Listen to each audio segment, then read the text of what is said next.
Jack's here. Jack, did you just do coke? No, but I have like a runny nose for some reason, so I'm sorry. Talking to Mike. Sorry. Can you imagine if he's blowing through all your money with coke? Woo! Like he has a crazy cocaine Not habit. only that, but like Jack, like if you want him like for, he's my manager, and if you want him here for a meeting, it takes a little bit. But today we're like, hey, you want to come be on the podcast? He goes, I'm actually right outside. 7 minutes away. He literally got here so fucking quick. So I was like, there's something in his system. I'm always here to support you guys, David. You know that. Well, thank you. Dude, I wanted to show you this before we even go anywhere. Oh, okay. Yo, you won't believe this. Check this out. Guess who this is? Sports Illustrated.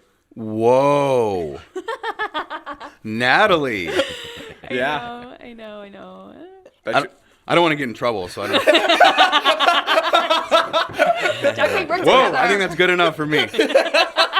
My wife loves this podcast. Right, let's just move on. All right, so Jack's But congratulations, that's really cool. Jack's here because well, we wanted to talk about. We just launched our app Dispo, which is really sick. Quick rundown of it. It's. I mean, the reason we started the whole thing was because our friends would have disposable cameras at every party. Like every party we'd go to, they'd have disposable cameras all throughout the house, and they'd urge you to take disposable pictures throughout the night. And then at like 4 a.m. they'd come and collect all the cameras, or like 9 a.m. the next day they'd come and collect all the cameras, and then they get the pictures developed, and then you saw all the photos from the night before, and it was literally like the end of The Hangover, where like you saw all the clips, and it was like everybody was like hungover, everybody was like throwing up and puking, and it was like the funniest thing. And the best part about disposable cameras is like they never ruined a moment, which is so important to me. So we wanted to make an app, a social media app, where you can take those disposable pictures, but you can share them with your friends. And what's so cool about Dispo is that what we wanted to do is now you can take pictures and you can share them into a roll. So how that works is, let's say you're on a family trip. Your dad can be like, take pictures into the Cabo roll. So all 5 of you will be shooting pictures into the Cabo roll. And then in the morning at 9 a.m. you get a notification, and everyone sees all the photos from the trip taken from different angles. And no one has to send each other pictures or anything. You guys are all in the same group. And it's also great for like sororities and fraternities that are having parties. And it's like, girls, everyone shoot into the Alpha Phi roll today. And like you have a party, and like every girl in the sorority can be taking pictures under one roll. And then in the morning, it's this cool unboxing experience, like it's Christmas morning, and you could see all the pictures from the night before. And I love that. So I'm super stoked. I'm really excited. Congratulations. Thanks. It's We've huge. been working on it for a really long time. How long have you been working on it for? Probably like 2 years. Yeah. Right? Yeah, like a really long. And it was out just as a camera for a while. Mm-hmm. It was out as a camera, Right. and then we started talking about we wanted people to share roles, and then that's when we started doing like investor meetings, and then And now you can have followers on there. Yeah. Right? You can have followers, and then it became public that we were doing something, and then But yeah, I'm super stoked about it. We just made a commercial for it, which was so fucking fun. We shot with Mark Romanak. He's It's like amazing. Super talented dude. And in the commercial, I have makeup on, prosthetic makeup. The guy who made my makeup, his name is Kazu. I can't fucking explain how talented this man is. It took like 6 hours to be put into makeup, plus like 4 hours the day before, because they had to like figure out my face. Or sorry, it was 4 hours like a couple weeks before. And he's just so incredibly fucking talented. He's an Oscar award-winning special effects artist. So he did Benjamin Button. He did Zero Dark 30 that he won the Oscar for. He did The Grinch, which is crazy because I think he may have won for. I don't know. I gotta look that up. He may have won. He did The Academy Award for Grinch, that. and like so he'd put Jim Carrey into makeup every day for 6 hours, and then to take the makeup off is like another hour and a half, and they would do that every day. They would shoot. It's fucking insane. And we did it one day, and I was just like, how does someone sit here 6 hours a day just sitting here just to put makeup on? Didn't he like even do like the hair coming out of your skin? Oh, I mean, yeah, you see pores. It's like It's crazy. No, it's insane. And like, and the craziest part is the whole thing is like super fucking pricey. Like the whole makeup job was a little over $200,000. Yeah. A little over $200,000. I saw him outside. Yeah, sorry, Dan. I saw him outside. I showed him my Dr. Phil. Yeah. And my Hulk Hogan. Yeah, he dresses up as Dr. Phil, and Jason's standing outside with Kazu. He's like, "Look, I dress up." What did he say? I was debating the moment because I was like, but you know what? No, he'll appreciate this, I think. And then I showed it to him, and he was really sweet. And he just goes, "Why do you do this?" What did you say? I said, I make videos. What did he say? And he goes, "Oh." He's like, I want to get out of here. And then you know what he said? I swear to God, he goes, "Thank you for showing me that." Really? Like that. Like he learned something from it. Well, that was really sweet. And like even I don't know, it was just a crazy process just to watch him work, and I felt like super stoked on that. And David really cried in the commercial. Those are real tears. Yeah, that's what I How did wanted you to do kind that? of dive into. Jack was like, so I had to cry for the commercial. We had a couple takes to do it. So I cried on 3 different occasions, I think. We did 3 takes. Let me tough. just kind of set this up. So we're in Malibu.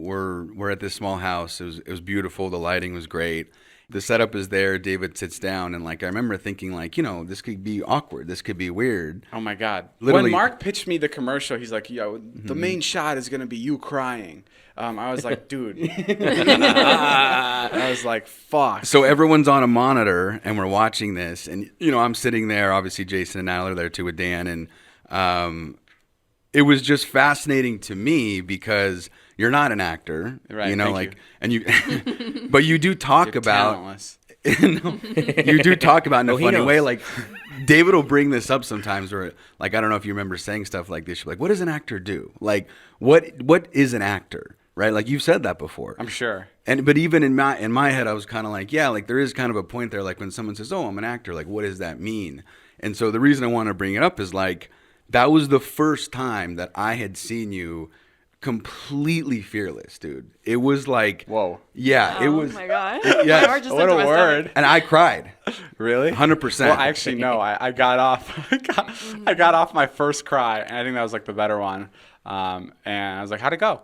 And Jack's wiping away his tears. Yeah, Natalie was kind of like, "What the fuck, Jack?" Like, Yeah, I but was he like, just what are got you a big doing? payday from Chipotle.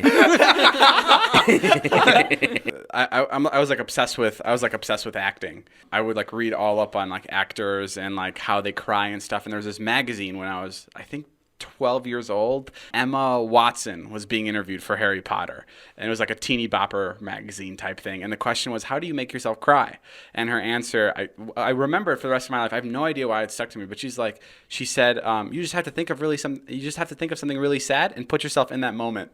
And it was so simple, but like that's all it was. And I was just thinking of Emma Watson the entire time, and I was like, that's how I'm going to do this, is like exactly what you told me in this magazine. Oh, interesting. Okay. And yeah, and in the commercial, I'm going through like all the pictures of our friends, and like I haven't filmed in a while, and I fucking miss it. So I literally there's 2 people that really made me cry, and it was Jason, because I thought of him passing away, and I'm being serious. I thought of him dying. when you were in that chair, you literally thought about that. I thought of him dying, like so because I imagined it like he's dead and like he's gone, and then Carly, for some reason, Carly and Contro, because I haven't seen her in a while. I haven't seen her in like 6 months, and like that like made me cry too. So like seeing all my friends and like those interactions, that's what was making me cry. Amazing segue. So on the way home, or when I got home from the shoot, I just wrote this on the app, the notepad, whatever.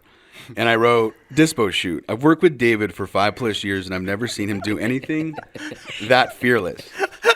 Wait, you're going to love this. And this is literally what you just said. This is why it's crazy. "I cried 3 or 4 times. The room full of people was a mixture of David missing friends, missing parties, missing moments, but most importantly, missing life. 2020 was a year that separated David from his vlog and his friends. The crying was a culmination of a lot of things. I felt David's pain. He wasn't faking anything. He didn't give a shit if people saw him cry. It was fucking magical." You totally did blow on your way here. Look, like, wow. That's why I wanted to read on the podcast, because like That's so sweet. When did you write that? like literally when I got home, then I'm like, I gotta bring this up. You wrote that home the night you got. Yeah, I was like, I gotta let David know that like it was. Wow, a I thing. appreciate that. It was cool. Damn, I didn't know that moved you so much. Yeah. And then the best part was I kind of looked at Natalie. I'm like, "Natalie, how fucking good is it?" And Natalie, I swear, dead ass goes, "David knows I don't cry." So. Like I was like, "Oh, well." Natalie's like, "I'm gonna go get lunch." I was like, "Okay."